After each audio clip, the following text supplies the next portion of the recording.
Hey guys, welcome back to Adulting with Novia for another Homeschool Wednesday Plan With Me video, where every Wednesday I post videos where I discuss and plan out all the things related to my wee little homeschool, whether it be weekly lesson plans, planning unit studies, showing and discussing our curriculum, or just chatting about frequent hot topics regarding homeschooling in general.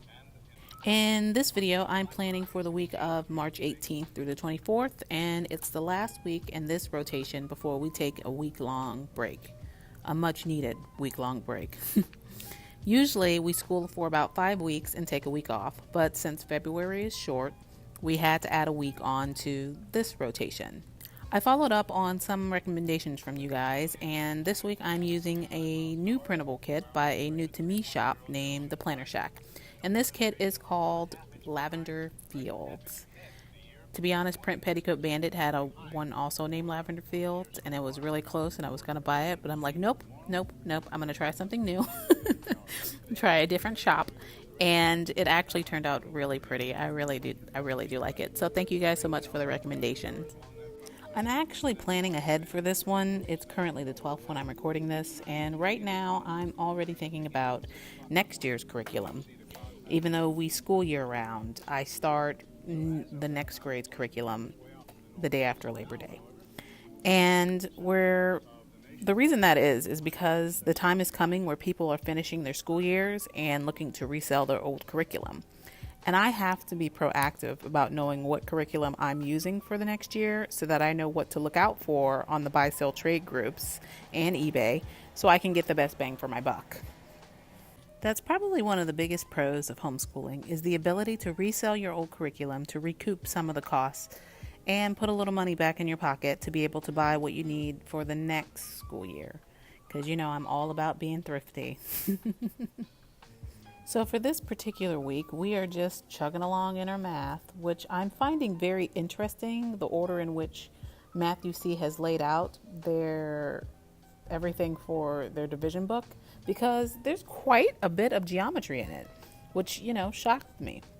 It's basically covering the division of single digits and eventually multiple, digit division and things like that. But right now we're at the very beginning. So it's covering the division of single digits for a couple lessons, and then bam, it's teaching how to find the area of a parallelogram. There we go. I said it right. It's not deterring baby planner nerd in any way, and she's understanding the concept. So this isn't a gripe, it's more of an observation. Now that I think about it, I don't think they have a geometry unit at all. So I guess it makes sense that they have to sneak it in somehow. We're behind on writing, and I'm currently on the verge of considering switching from student writing intensive, but I'm not there yet, because it's not the fact that she doesn't understand what is being taught to her, it's a motivational thing. So I am actively looking up ideas to help motivate her to complete her writing in a timely manner. Maybe for writing, we'll have to go back to doing it every day instead of all in one day. Taking little bites over, a long period of time instead of one huge bite, by trying to do it all in one day.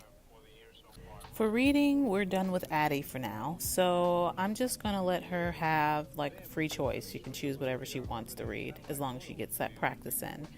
Because we have a nonfiction chapter book about the Titanic to get through, so I don't want to overwhelm her with too heavy topics. So she's most likely just going to finish up reading the last 3 Phoebe and Her Unicorn books and then work on her stop motion animation Lego movies.